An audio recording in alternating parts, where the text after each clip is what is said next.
namanya jenis data, sumber data, teknik analisis data, dan skala dari data itu. Oke, yang pertama adalah jenis data. Nah, jenis data dalam sebuah penelitian itu banyak ya sebenarnya. Seperti yang kita ketahui bahwasannya data itu sangat diperlukan di dalam sebuah penelitian. Ya, jadi di situ bisa kita lihat data adalah representasi. Ya, jadi kalau katanya representasi berarti sesuatu yang mewakilkan gitu ya.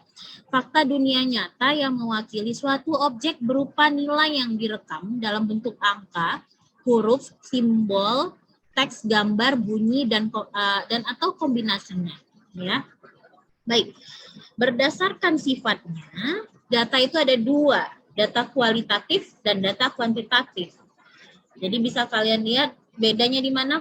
Kualitatif itu biasanya berupa sifat, misalnya itu tadi ada rusak, baik, senang, puas, berhasil, gagal, ya, setuju, tidak setuju. Nah, seperti itu. Kemudian ada namanya data kuantitatif.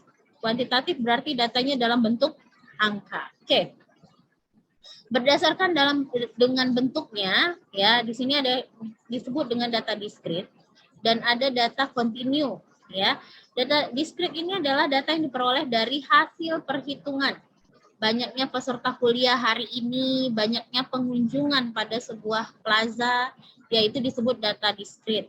Sementara data kontinu itu adalah data yang diperoleh dari hasil pengukuran. Contohnya, jarak tempuh dari rumah ke kampus berapa kilometer.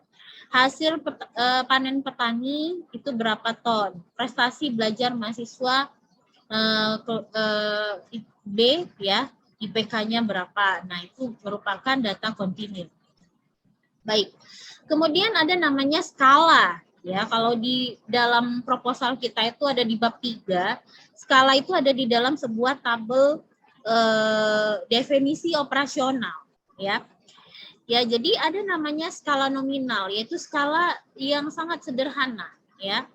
Jadi skala nominal ini datanya adalah berubah-ubah nilainya, ya, nominal. Ciri-ciri data berskala nominal ini adalah angka yang dicantumkan yang digunakan sebagai tanda pembeda saja dari data yang posisinya setara, tidak berlaku operasi matematik. Nah, jadi lebih besar, lebih kecil tidak, ya. Jadi nominal itu biasanya adalah angka yang merupakan perwakilan, ya, nominal tuh. Misalnya laki-laki itu 1, perempuan itu 0. Nah, itu dummy juga masuk dalam kategori skala nominal, ya. Kemudian ada namanya skala nominal ini angka yang dibentuk dari sebuah sebuah persepsi. Nah, seperti itu, ya. Jadi itulah dari skala nominal, ya. Kemudian ada skala ordinal. Skala ordinal ini adalah data yang diperoleh dari kategorisasi, ya. Ordinal ini misalnya kalian buat yang pernah sering kalian lihat, ordinal ini 1, 2, 3, 4, 5. 1 itu adalah sangat tidak setuju, 2 tidak setuju, 3 netral, 4 setuju, ya, 5 sangat setuju. Nah, jadi itu masuk ke dalam skala ordinal. Kemudian kalau interval ini adalah data yang diperoleh dari hasil pengukuran yang tidak mempunyai nilai 0 atau mutlak. Contohnya suhu derajat. Dari sekian sampai sekian itu berarti suhunya panas atau kategori apa. Nah, seperti itu. Ya, jadi interval sama ordinalnya hampir bermiripan sebenarnya. Oke, kemudian ada skala rasio, yaitu data yang diperoleh dari hasil perhitungan atau yang punya nilai mutlak 0. Jadi kalau misalnya kalian pakai data bursa, itu kan ada ya nilai NPM langsung diletakkan di situ. Dari hasil dari data itu langsung diambil, itu merupakan data rasio. ya, data rasio. Skalanya adalah rasio, salah saya. Skalanya adalah rasio. Diambil langsung, ataupun kalian olah lagi. Misalnya kalian mau cari ROA, kalian harus mengambil rumusnya adalah kan kalau ROA tuh rumusnya total sales per total aset, ya kan? Jadi total sales per total aset, berarti kalian ngambil total salesnya berapa, total asetnya berapa, kalian rasiokan. Nah itu termasuk juga namanya rasio seperti itu, ya. Oke, baik. Selanjutnya sumber data. Nah ini yang sering sekali disebutkan bahwasannya sumber data itu subjek penelitian di mana data menempel. Jadi sumber data itu ada dua, data primer dan data sekunder. Data primer adalah data yang diperoleh langsung dari tempatnya, dari orangnya, yang dimana perlu pengolahan lagi. Sementara data sekunder adalah data yang langsung diperoleh, tapi tidak usah diolah lagi. Angkanya udah mutlak dari sumbernya itu, ya. Seperti itu. Jadi di sini jenis-jenis sumber data kualitatif, ya, ada yang pertama adalah berdasarkan narasumber, kemudian berdasarkan peristiwa atau aktivitas, ya. Kemudian ada tempat atau lokasi, kemudian ada dokumen. Nah, seperti itu, ya. Baik, selanjutnya ada teknik pengumpulan data, ya. Oke, baik. Selanjutnya teknik pengumpulan data. Teknik pengumpulan data ini adalah suatu cara, ya, cara bagaimana data tersebut dikumpulkan, ya. Jadi kita lihat dulu selanjutnya. Nah, ada dengan menggunakan kuesioner, ada melalui observasi, wawancara, dan dokumentasi, ya.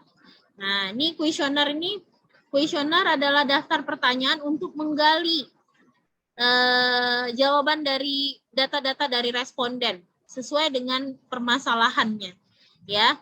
Kemudian ini yang sering kalian membuat kuesioner itu pertanyaannya bukan pertanyaan tapi pernyataan. Pernyataannya adalah yang terbatas iya tidak, atau bisa yang 3 kategori, setuju, tidak setuju, setuju, netral, dan tidak setuju, atau 5 yang seperti tadi saya bilang. Jadi jawabannya terbatas. Nah, seperti itu. Kemudian ini tadi ya, pertanyaan dalam kuesioner. Bisa pertanyaan, bisa juga pernyataan. Tapi kalau pertanyaan dia pasti akan menjawab panjang lebar. Namanya juga ditanya, berarti dia menjawab tidak boleh dibatasi, ya, ataupun tertutup. Nah, jadi seperti itu. Tapi kalau pernyataan dia tertutup, hanya dibatasi dengan 5 jawaban atau 3 ataupun bisa 2. Ya. Ini ciri-ciri kuesioner, ya. Kalau dulu kuesioner itu ditanya langsung sama orangnya, sama yang bersangkutan untuk menjawab, ya, atau bisa diisi sendiri, atau melalui wawancara di telepon, atau melalui pos. Nah, dalam bentuk surat. Tapi kalau zaman sekarang udah bentuknya adalah pakai pakai teknologi lah, ya, dengan menggunakan Google Questionnaire. Nah, seperti itu, ya. Oke, kemudian dalam merumuskan atau menyusun angket atau questionnaire, pakailah bahasa yang sederhana. Karena orang kalau sekarang tuh nggak mau menjawab yang nggak mau sulit gitu, nggak mau banyak terlalu baca, nggak to the point. Nah, itu orang malas. Nah, seperti itu. Ya, jadi dan harus dapat dipahami, mudah dipahami. Jangan pakailah kalimat yang pendek dan mudah dipahami. Jangan terlampau cepat menganggap bahwa responden telah memiliki pengetahuan atau pengalaman tentang masalah penelitian. Bisa saja dia menjawab, udah setujuin aja semuanya. Udah jawab aja tidak.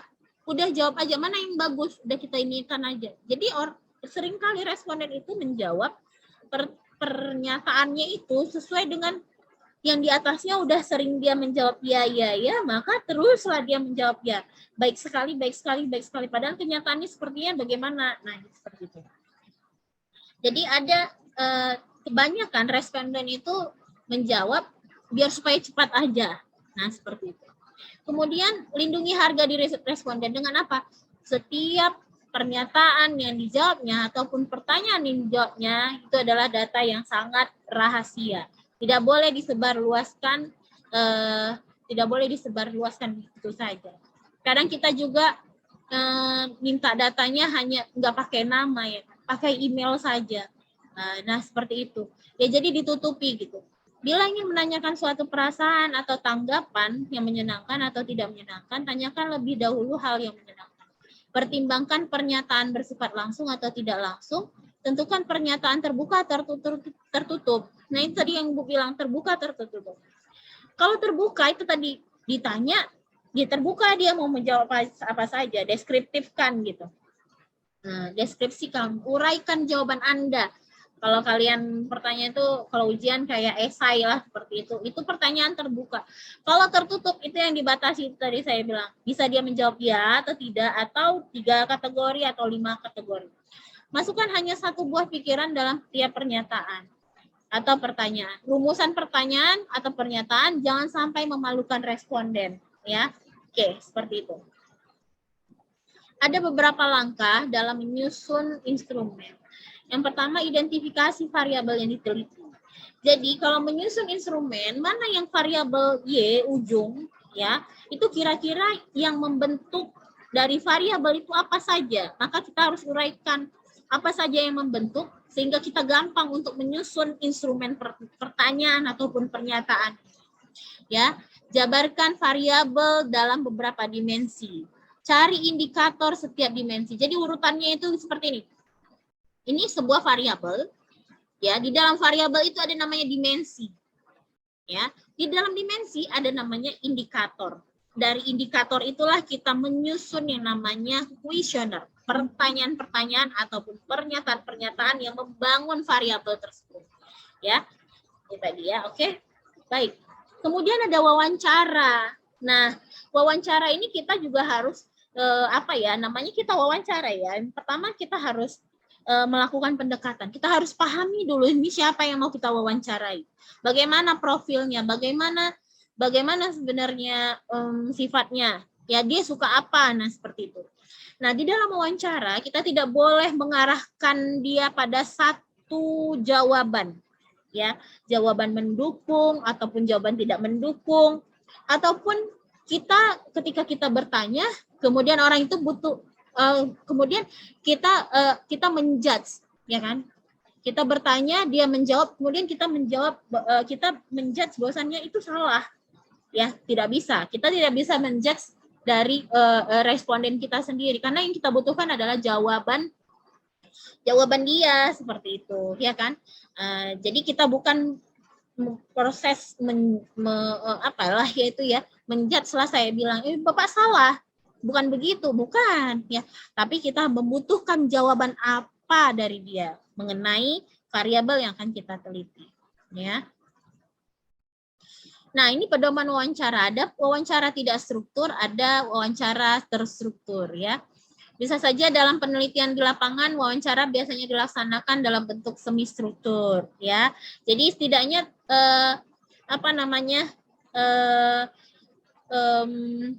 pertanyaan guidance untuk pertanyaannya itu sudah ada sebenarnya. Cuman kita di lapangan tergantung kita cara membawakan diri bagaimana. Nah, itu bisa saja pertanyaan itu berkembang dari hal yang sudah ditentukan. Dengan model wawancara seperti ini, maka semua variabel yang ingin digali dalam penelitian akan diperoleh secara lengkap dan mendalam. Itu tadi saya bilang. Dia bisa saja pertanyaan 2 bisa menjadi 5 atau lebih dari itu. Sampai kapan dia bertanya, Bu? Sampai si peneliti itu merasa puas dengan jawabannya telah didapatnya dari si narasumbernya itu. Oke, ada dokumen terdiri dari buku harian, notulen rapat, laporan berkala, jadwal kegiatan, peraturan pemerintah, anggaran dasar. Nah, ini banyak ya. Kalau dokumentasi, kita bisa lihat dari hal-hal ini ya. Oke. Observasi. Nah, observasi itu kan observe ya, pengamatan gitu ya. Jadi observasi partisipasi dan non partisipan. Apa itu observasi partisipasi? Adalah jika peneliti ikut terlibat langsung di dalamnya dan menjadi bagian dari kelompok yang diteliti. Kalian kalau misalnya pernah tahu namanya Butet Manurung, ya, yang dia sekolah alam di hutan Kalimantan. Nah, itu dia observe, ya, dia observasi dan ikut turut di dalamnya. Dia meneliti dan dia ikut merasakan apa yang dirasakan orang-orang sekitarnya. Sementara observasi non partisipan adalah observasi yang dilakukan di mana peneliti tidak menyatu dengan yang diteliti, hanya sekedar mengamati, ya. Nah, oke. Nah, ada beberapa hal yang perlu diperhatikan dalam observasi. Yang pertama, harus diketahui di mana observasi dapat dilakukan. Tentukan siapa saja. Harus diketahui data yang jelas, yang apa yang harus dikumpulkan, apakah sudah relevan.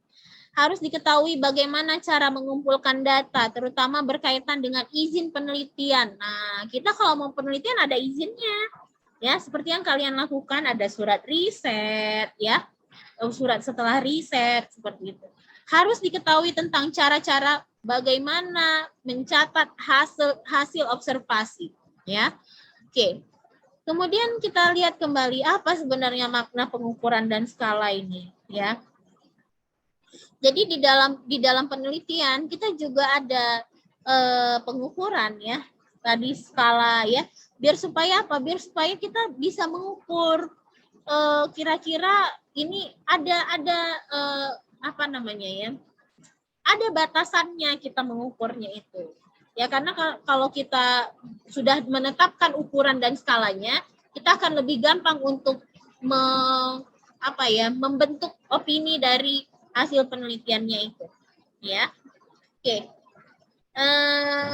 Baik, ini ada jenis-jenis pengukuran, ya. Ini tadi yang saya sudah sampaikan juga, skala nominal, skala interval, skala ordinal, dan skala rasio, ya.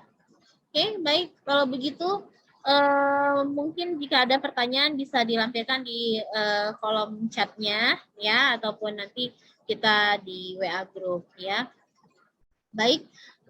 Nah, ini ada ciri-ciri pengukuran juga nih. Ada menurut Suarsini Arikunto bahwa suatu tes dikatakan sebagai alat pengukur yang baik jika valid, reliable, objektif, practicable, dan ekonomis, katanya.